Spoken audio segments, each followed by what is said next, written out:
మొన్న pharmacist 4th year చదువుతున్న పాప అంజలి 6th, ఆమె ఫైనల్ ఇయర్ చదువుతున్న పాప ఆమె సూసైడ్ చేసుకున్నది.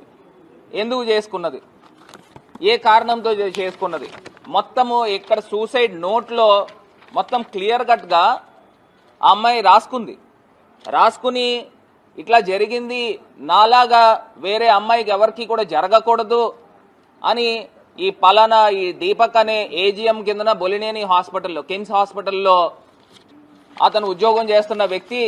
అతని ట్రాక్ రికార్డ్ కూడా చాలా బ్యాడ్గా ఉందని కూడా తెలుస్తూ ఉంది.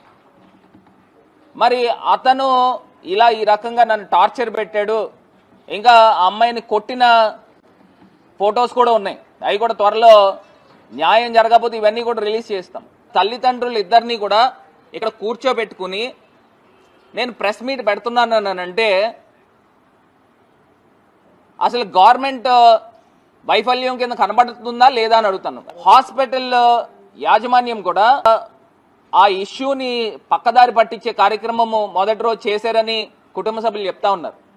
నేను ఒకటే అంశం చెప్తున్నా, హాస్పిటల్ మేనేజ్మెంట్ ఏదైతే ఈ దీపక్ అనే వ్యక్తి మీ దగ్గర ఏజిఎం కింద పనిచేస్తూ ఉన్నాడు, ఏదైతే ఆ అమ్మాయి ఏదైతే ఆ డ్రగ్ తీసుకుని ఉందో ఆ డ్రగ్ తాలూకా విషయాన్ని పిల్ల తల్లిదండ్రులకి 3వ రోజున అంటే మంగళవారం రోజున కాలేజ్ యాజమాన్యము ఏదైతే వికాస్ కాలేజీలో చదువుతుంది ఆ మేనేజ్మెంట్, అక్కడ ఉన్న స్టూడెంట్స్ వీళ్ళందరూ కూడా వచ్చి రోడ్డుపైకి వచ్చి ధర్నా చేస్తే అప్పుడు ఈ హాస్పిటల్ మేనేజ్మెంట్ ఈ పలానా బ్రోమైడ్ అనే 10 mg డ్రగ్ని తీసుకుందని అప్పుడు చెప్పారంట.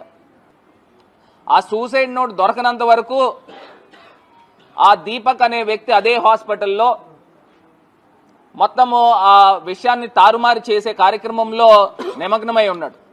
ఉన్న ఇన్ఫర్మేషన్ ఏంటంటే 801 రూమ్లో ఆ అమ్మాయి ఆ వైల్ ఆమె ఎక్కించుకుందా, లేకపోతే ఇంకోళ్ళు ఎవరైనా ఆ వైల్ ఆమెకి ఎక్కించారా, దాని తాలూకా ఇన్ఫర్మేషన్ కూడా ఖచ్చితంగా ఆల్రెడీ ఈ నిందితుడు ఎవరైతే దీపక్ అనే వ్యక్తి ఉన్నాడో అతను ఆల్రెడీ అరెస్ట్ చేశారు.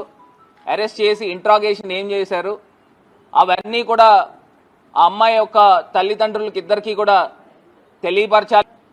మాజీ ముఖ్యమంత్రి వర్యులు జగన్మోహన్ రెడ్డి గారి దృష్టికి కూడా ఈ అంశాన్ని తీసుకుని వెళ్ళడం కూడా జరిగింది. ఖచ్చితంగా ఆ అమ్మాయికి వాళ్ళ కుటుంబ సభ్యులకి బాసటగా నిలబడమని మాకు అందరికీ కూడా తెలియపరిచారు. పూర్తి స్థాయిగా న్యాయం జరిగేంత వరకు కూడా మేము పోరాడతాము. అసలు ఇప్పుడు మాకు తెలిసిన ఇన్ఫర్మేషన్ ఏంటంటే ఎవరైతే ఈ దీపక్ అనే వ్యక్తి ఉన్నాడో ఇతను తెలుగుదేశం పార్టీ వ్యక్తి అని, ఈయనకు సంబంధించిన పిల్లనిచ్చిన మామ ఎవరైతే ఉన్నాడో అతను తెలుగుదేశం పార్టీ రాజమండ్రిలోనే క్రియాశీలక సభ్యుడని, ఒక నాయకుడని